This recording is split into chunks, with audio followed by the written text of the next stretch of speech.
Oke, hari ini kita akan membahas tentang akumulasi dan distribusi. Apa itu akumulasi, apa itu distribusi? Kita akan bahas satu persatu di sini dan kita akan juga membahas saham-saham yang menarik untuk kita masukkan ke watchlist. Oke, yang pertama, akumulasi. Apa itu akumulasi? Akumulasi adalah tindakan atau kegiatan yang mengumpulkan barang dari banyak pihak ke sedikit pihak dengan tujuan tertentu. Kita tidak tahu apa tujuannya. Banyak tujuannya.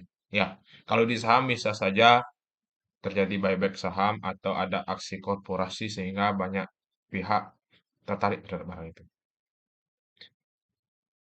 Contohnya seperti ini ya. Misalkan di suatu kondisi ada wabah penyakit yang menyebabkan kambing meninggal. Jadi di desa itu banyak terdapat peternak kambing. Jadi kondisinya seperti ini jadinya. Yang pertama karena ada wabah penyakit, masyarakat menjadi takut mengonsumsi daging kambing. Yang kedua, peternak takut akan kambingnya mati atau meninggal. Sehingga apa? Karena permintaan menurun, kemudian ketersediaan barang di pasar banyak, akhirnya harganya turun. Sehingga ada seseorang yang datang yang berani mengambil atau membeli kambing-kambing mereka di harga yang murah. Jadi akan ada perpindahan dari banyak pihak ke sedikit pihak. Nah, misalkan di sini kita ambil 6 peternak yang menjual kambingnya ke seseorang. Kemudian yang 6 ini masih tetap kukuh untuk memelihara kambing. Tapi karena kondisinya kemudian karena tidak bisa menjual kambingnya, masyarakat juga masih takut walaupun wabahnya sudah berkurang. Akhirnya mereka menjualnya lagi kepada yang tadi ingin membeli kambing ini. Kemudian semuanya kambing dibeli sama seorang sehingga wabahnya mulai menurun, kemudian wabahnya menurun, selanjutnya masyarakat mulai berani atau keinginan membeli daging kambing itu masih meningkat karena mungkin sudah lama tidak mau mengkonsumsi daging kambing sehingga mereka menginginkan untuk mengkonsumsi daging kambing. Jadi ketika permintaan mulai meningkat, kemudian kesediaan barang di pasar berkurang, harganya menjadi naik. Nah, yang mengumpulkan kambing ini tidak menjualnya. Dia biarkan dulu sampai harganya mungkin meningkat secara drastis. Ya,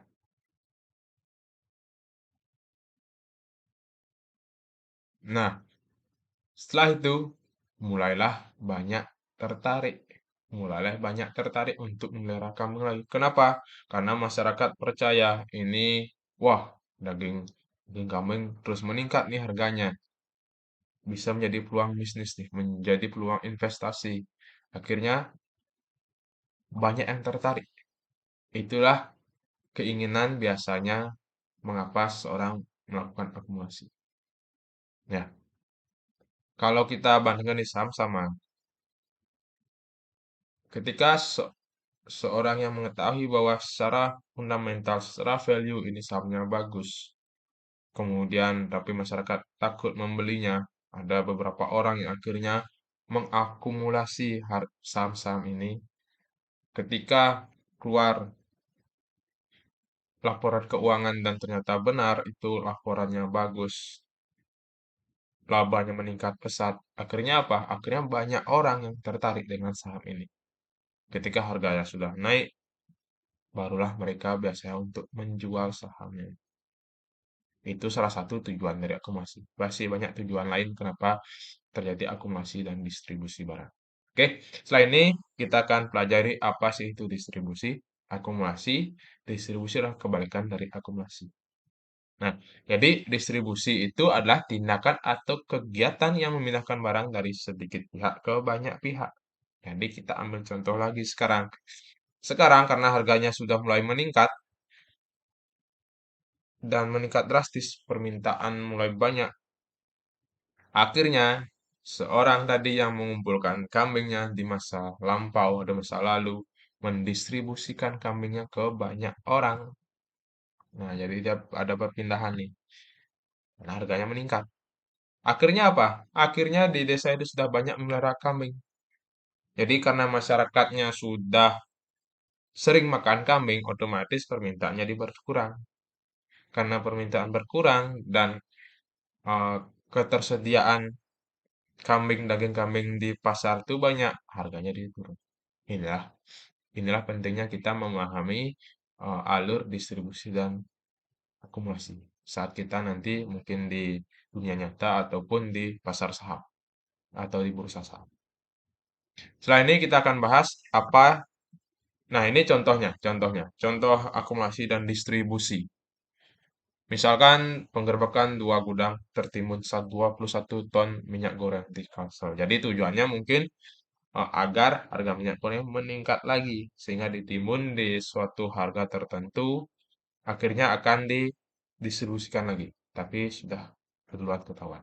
Ya, yang paling kita ingat tentunya adalah harga masker yang dulu di awal-awal corona itu jutaan, kini harganya 17.000. Ini 19 Mei 2022 dari CNBC. Nah, jadi seperti itu ketika corona eh, banyak orang mulai memerlukan masker, banyak orang yang mulai mengalami ketakutan, banyak yang ingin membeli masker sedangkan stok di pasar itu menipis, malah ada yang apa namanya mengakumulasi atau menstok barang secara banyak sehingga harganya makin meningkat. Kemudian sekarang ketika permintaan berkurang karena mulai masa transisi sudah mulai pemulihan, jadi kemudian yang kedua stok di masker juga melimpah. Akhirnya apa? Akhirnya harganya turun normal seperti sebelum corona. Jadi itulah akumulasi dan distribusi di pasar ya. Nah, yang terjadi di bursa saham atau di IHSG. Jadi seperti ini, akumulasi dan distribusi itu contohnya yang akumulasi itu saya ambil contoh yaitu di IPCC, Pelindo.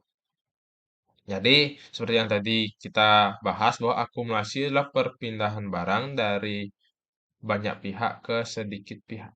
Ya, dari banyak pihak ke sedikit pihak. Atau mengumpulkan barang dari banyak pihak ke sedikit pihak. Yang mengalami distribusi yang sedang lagi viral sekarang itulah GoTo. GoTo itu dari sedikit pihak memindahkan barang ke banyak pihak atau menjual barang dari sedikit pihak ke banyak pihak. Itulah disebut dengan distribusi. Jika kita perhatikan di saham GoTo, distribusinya masif. Lihat 2, 3,3. Ini 8. Banyak sekali. Ya, penurunannya cukup tinggi, terus ARB 2 hari. Ya, seperti itulah di pasar. Pasar yang paling benar. Oke, kita lanjut. Yang perlu diingat, yang perlu diperhatikanlah saham yang diakumulasi atau distribusi belum menjamin suatu harga di kemudian hari akan mengalami kenaikan atau penurunan. Ya, karena ada saham yang mengalami distribusi, kemudian ketemu di support, kemudian keluar laporan keuangan meningkat, akhirnya dia diakumulasi langsung. Harus langsung harganya naik. Tapi ada juga yang harganya naik, breakout resistennya, tahu-tahu turun. Jadi setelah jadi akumulasi, kita pikir, oh akumulasi pasti harganya naik, kemudian breakout resisten, tapi tahu-tahu harganya turun. Jadi itu tidak bisa akumulasi dan distribusi tidak tidak menjamin bahwa suatu saham itu akan naik atau penurunan. Jadi, saham yang diakumulasi kemudian naik dan akumulasi belum tentu akan terus naik. Saham yang terjadi distribusi dan mengalami penurunan belum tentu akan terus turun. ada banyak faktor ya. Jadi saham yang mengalami kenaikan biasanya terjadi akumulasi. Jadi kalau saham naik akumulasi, tapi setelah diakumulasi apakah terus terjadi akumulasi itu kita tidak bisa memastikan ya. Saham yang turun itu biasanya terjadi distribusi. Jadi saham yang turun itu distribusi. Apakah setelah saham yang turun akan terus turun? Kita tidak tahu. Tergantung banyak hal ya. Kemudian dua hal lagi yang perlu diingat adalah masukkan ke watchlist jika menemukan saham yang mengalami penurunan tetapi terjadi akumulasi. Jadi sahamnya turun tapi diakumulasi terus. Perpindahan barang dari banyak pihak ke sedikit pihak atau pengumpulan barang dari banyak pihak ke sedikit pihak.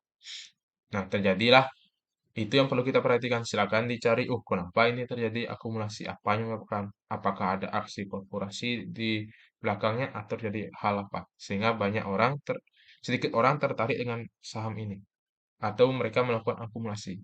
Sampai teman-teman yakin, oh ini bagus sahamnya, silakan dibeli. Yang penting kita tahu kenapa kita belinya.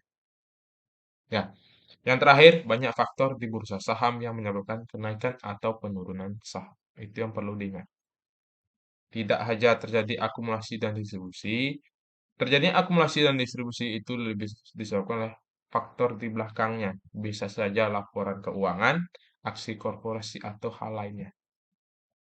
Jadi, itu yang perlu sebenarnya kita sering-sering bacanya. Apa sih saham-saham yang watchlist yang kita masukkan watchlist? Silahkan dicari di keterbukaan bursa efek apa yang menyebabkan saham ini turun, kemudian akumulasi atau kalau terjadi akumulasi terus, kenapa mereka terjadi akumulasi. Itu yang perlu kita perhatikan. Setelah ini kita akan coba studi kasus di saham SMRA. Kemudian setelah itu kita akan cek di saham-saham WG, ADMR, situ Demas. Ini saham-saham yang pernah saya masukkan watchlist dan masih sekarang masih masuk watchlist. Walaupun belum saya ada pembelian dari saham WG, ADMR, situ dan Demas. Dan dua saham lagi yang saya masukkan ke watchlist atau new watchlist yaitu di GTSI dan Wood. Wood ini sahamnya mengalami penurunan, kemudian sekarang mengalami mulai sideways apakah lagi turun, tapi Wood risikonya lebih tinggi karena saham yang downtrend. Saya tapi hati-hatinya di sana ya. Setelah ini kita akan bahas, kita mulai dari SMRA, kemudian baru ke WG, ADMR, situ dan Demas. Oke, kita lanjut ke studi kasus di SMRA. Oke, nah ini SMRA. SMR kalau kita perhatikan, saya bilang tadi kan ketika dia mengalami penurunan, belum tentu terus akan turun. Karena dia ada supportnya di rentangan 545. Nah, kalau kita cek, kita misalkan cek dari tanggal 20 September sampai di sini, di 21 November. Kita cek 20 September, kita cek di sini 20 September.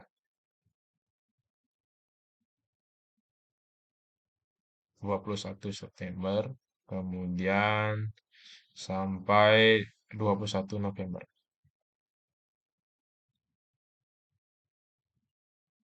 Nah, oke, kita cek. Nah, bisa diperhatikan dia tidak terjadi akumulasi, malah small distribusi secara average.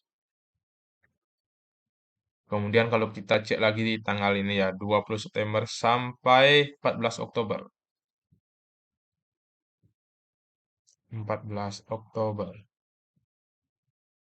Nah, ini terjadi akumulasi. Saya bilang ini, ketika sahamnya mengalami penurunan, tetapi terjadi akumulasi, walaupun small itu menjadi menarik untuk kita coba amati. Jadi, kemudian di tanggal ini sampai ini mengalami netral dan small distribusi. Jadi, distribusinya sedikit. Itu bagus. Ketika sahamnya turun, tapi mengalami small distribusi, itu bagus. Pada akhirnya gimana? Terjadinya kenaikan harga. Karena di sini ada akumulasi, sahamnya turun tapi diakumulasi. Kemudian di sini terjadi distribusi yang kecil, akhirnya meningkat. Meningkatnya ini apalagi di sini bisa diperhatikan volumenya tinggi, kemudian breakout. naik. Apakah selanjutnya akan naik? Kita nggak tahu. Tapi jika teman-teman dapat mengambilnya di harga 545, ini akan jadi peluang yang bagus. Kita tunggu di harga ini. Kalau terjadi breakout dengan volume yang tinggi, kita biarkan saja. Kita naikkan trailing stopnya kita. Seperti itu. Itu untuk saham SMRA. Tapi kalau sekarang mau ambil, perhatikan risikonya. Karena ini ada kenaikan yang cukup tinggi. Kalau mau ambil, bisa. Tapi hati-hati. Siapkah teman-teman nanti misalkan ini turun di bawah 600 mengalami kerugian yang cukup tinggi. Perhatikan itu. Ketika kita mengelola keuangan bukan tentang berapa besar keuntungan yang kita peroleh, tapi berapa berapa besar risiko yang bisa kita terima. Oke, selanjutnya kita akan bahas saham WG, saham yang pernah saya masukkan ke watchlist. Oke, ini di hari terakhir, di hari Jumat kemarin mengalami yang cukup tinggi. Kalau seperti ini, kita bisa cek dari sini dulu. Dari 24 September sampai ini, 2, kita cek dari tanggal 14 September sampai hari terakhir kemarin di bursa, yaitu di tanggal 2 Desember. Kita cek, nah ada distribusi yang cukup besar. Jadi, kalau saya sarankan untuk saham WG, walaupun fundamentalnya cukup menarik, hati-hati di saham ini. Kemungkinan karena ini terjadi distribusi cukup tinggi, biarkan. Nanti kita coba cari di support yang lain. Ya, jadi yang WG silakan kita masuk. Kalau saya sendiri masih saya masukkan ke watchlist saham, tapi belum saya melakukan pembelian karena ini mengalami distribusi yang cukup tinggi. Apalagi di area supportnya big distribusi. Kita cek tadi di tanggal 2 September. Maaf, 2 Oktober maksudnya. Kita cek di tanggal 2 Oktober apa yang terjadi. Nah, ini ada big distribusi. Distribusi yang cukup tinggi. Jadi biarkan nanti dia turun di mana. Kalau kita mau cek, kita cari yang 5 tahun. Nah, bisa kita beli nanti di sini, di area ini, ya. Oke, di area ini, di area 155. Kalau kita cek, tetap cek. Kalau di area sekitaran sini masih mengalami distribusi yang cukup tinggi, kita lepas lagi dulu. Karena saham sangat sulit untuk kita trading di saham yang sedang mengalami downtrend. Kita tunggu dia mengalami sideways. Sideways itu sahamnya bergerak di rentang harga ini atau di rentang harga 155, 162. Baru berani kita mengambil tindakan untuk membeli atau membiarkan. Oke, jadi seperti itu untuk saham WG. Kemudian kita cek saham HDMR. HDMR. Oke, di saham ADMR jika kita cek cukup jauh ya. Jadi kita cek dari harga ini ya. Di harga 16 Juni.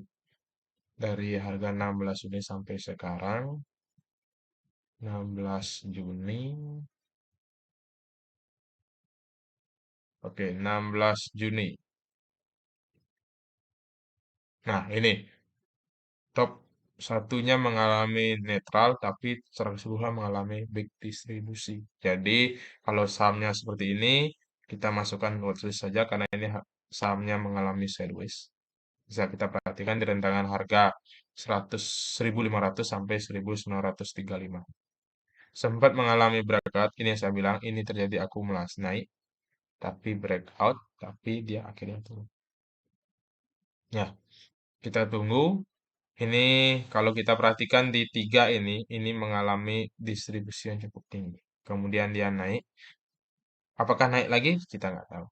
Ya, tapi kalau saya pribadi, saya lebih enak menunggunya di sini, di 1.500. Kita cek nanti ketika dia sudah turun di 1.632 atau di 1.500, baru kita berani untuk mengambilnya. Kalau saya pribadi, dari segi profil risiko saya sendiri, saya lebih berani untuk mengambilnya di harga 1.500 sampai 1.632. Kalau di 1.500 masih mengalami distribusi yang cukup tinggi, saya nggak berani ambil. biarkan dulu dia turun sampai transaksinya berkurang atau menurun dan mengalami small distribusi minimal atau malah akumulasi. Apalagi kalau kita ketemu sahamnya tidak bergerak tapi mengalami big akumulasi. Kemungkinan saya akan ambil di harga nanti rentang harga berapa di antara rentangan harga ini. Ketika dia mengalami small akumulasi atau apalagi kita ketemu big akumulasi, itu sangat enak.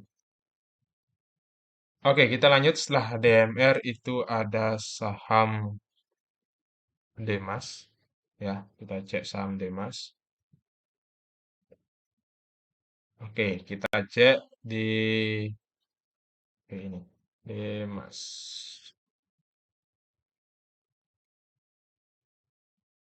Nah, oke di Demas ini sahamnya di rentang harga ini ya. Kalau mau kita cek ini sebenarnya sahamnya kita cek dari sini dulu. Dari tanggal 31 Oktober. 31 Oktober. Oke, 31 Oktober. 31 Oktober sampai sekarang ya. Nah, ini ada netral dan normal distribusi. Kalau seperti ini apa? Kita tunggu. Saya masih menunggu di harga 156. Ya, mungkin disinilah area supportnya, tapi kalau turun kita tunggu di 156.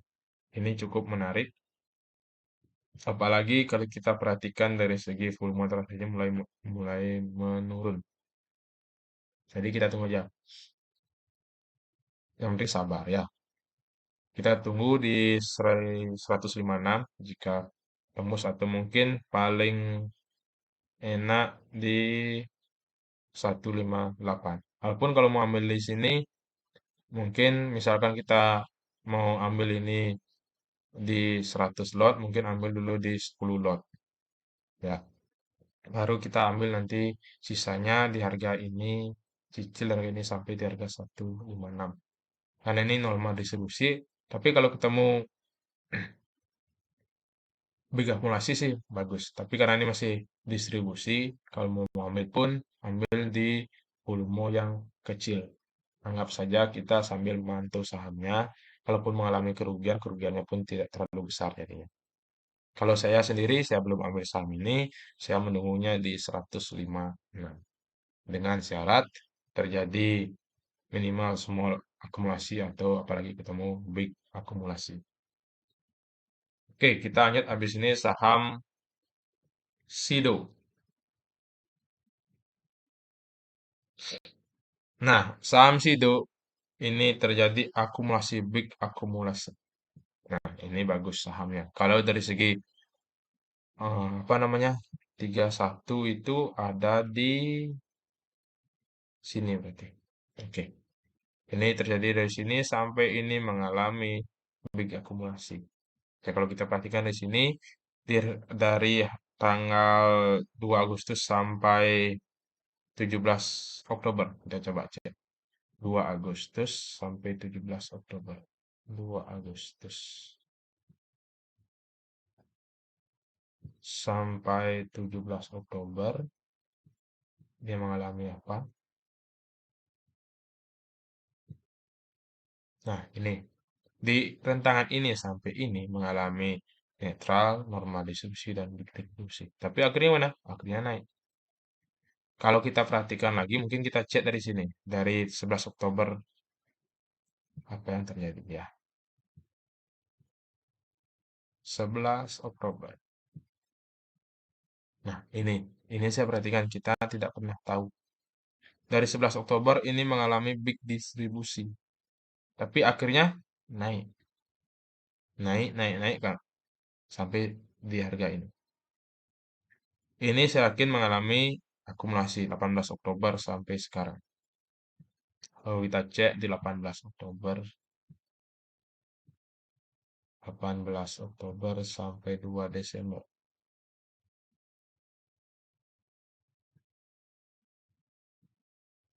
Nah, ini ada small akumulasi, normal akumulasi. Ini. Kalau saya sendiri, ketika sore ini dari ini sampai sini dari tanggal 2 Agustus sampai 17 Oktober ini mengalami distribusi yang cukup besar, apalagi dari tanggal 11 Oktober sampai 17 Oktober. Kemudian di rentangan tanggal 18 Oktober sampai 2 Desember ini mengalami small akumulasi. Kalau saya pribadi ini saya takut untuk membelinya di harga yang sekarang karena di rentangan fase yang ini mengalami big distribusi, di fase yang ini mengalami small akumulasi. Kecuali kalau di fase ini mengalami big akumulasi, mungkin menjadi pertimbangan saya. Kalau tapi karena sekarang kita membahas dengan akumulasi dan distribusi, konteksnya kita akan trading saham, saya lebih prefer untuk tidak mengambil saham ini. Kecuali dia turun di harga supportnya di antara 707 sampai 634. Karena ini area supportnya. Mungkin saya akan ambil. Tapi kalau di harga yang sekarang, lebih baik saya masukkan watchlist saham saja. Saya tidak mau ambil saham. Oke, jadi itu untuk saham SIDO. Terakhir, kita new watchlist kita. Kita coba cek GTS. Jadi, ini dari segi kita bahas dari segi fase akumulasi dan distribusi. Beda kalau teman-teman yang nanti menonton video ini adalah seorang fundamentalis. Itu kita beda beda fase ya. Sekarang kita cek GTSI. Oke, saya buy 62 ini target saya ternyata sudah turun. Jadi ini saham sudah saya beli ya. Jadi sudah saya beli sahamnya ini di GTSI. Kenapa saya beli? Beli di harga 60 karena dari rentangan ini. Di 8 November kita coba di 8 November. 8 November.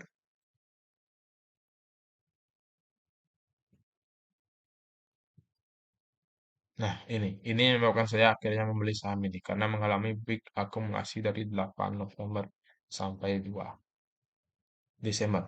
Ini yang menyebabkan saya membeli saham GTSI. Apakah saham ini nanti akan naik? Semoga. Akhirnya saya membeli di sini karena ini terjadi big akumulasi. Maka saya ambil dari di harga 62 tadi. Tapi biarkan, tidak masalah. Oke, itu untuk GTSI. Alas saya akhirnya masukkan GTSI ke watchlist karena terjadi ini. Big akumulasi dari tanggal 8 November sampai 2 Desember. Sampai Jumat kemarin. Oke, kita lanjut ke saham yang terakhir yang sudah kita masukkan ke watchlist itu saham Wood. Ini saham yang downtrend tapi terjadi akumulasi juga. Oke, ini sahamnya downtrend kalau kita perhatikan dari 1 tahun menurun terus. Ini yang saya sebut hati-hati di sini. Kenapa? Karena saham yang downtrend itu saham yang sulit untuk diambil. Tapi kenapa saya rekomendasikan? Karena konteks video sekarang lah kita belajar tentang akumulasi dan distribusi. Yang saya ketemukan saham yang mengalami akumulasi ini adalah saham WOOD, WOOD. Jadi kalau ketemu saham ini akhirnya kita cek di 6 bulan. Kita tembus di area ini mungkin kita sudah syukuri saja. Jangan terlalu FOMO. Jangan terlalu maruk di saham-saham yang downtrend. Kalau saya pribadi. Oke, kenapa ini? Karena di 8 November sampai 2 Oktober sama ya fasenya dari 8 November ini mengalami big akumulasi. Ini yang menyebabkan saya berpikir untuk mengambil saham ini, untuk merekomendasikan saham ini. Kalau kita perhatikan lagi mungkin kita eh, diambil dari 14 Oktober.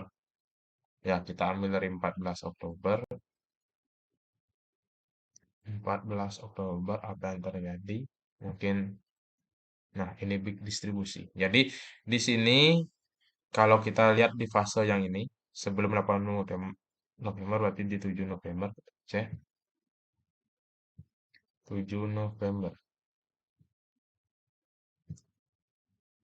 ternyata dia mengalami big distribusi, kemudian di fase dari tanggal 7 sampai tanggal 2 Desember dia mengalami big akumulasi. Jadi itu perlu diperhatikan buat teman-teman. Hati-hati. Kalau teman-teman mau ngambil mungkin kita cek sampai misalkan dia turun di harga 363, silahkan. Tapi kalau ngambil sekarang, kalau dia turun di harga 363 atau mungkin tergantung profil risiko teman-teman, silahkan di cut loss. Oke, yang mungkin itu saja untuk kali ini kita saham yang akumulasi dan distribusi. Jadi kita punya tambahan dua watchlist saham yaitu DGTSI dan Daewood. Terima kasih sudah menonton video ini. Jika berkenan silahkan subscribe dan like video ini. Terima kasih.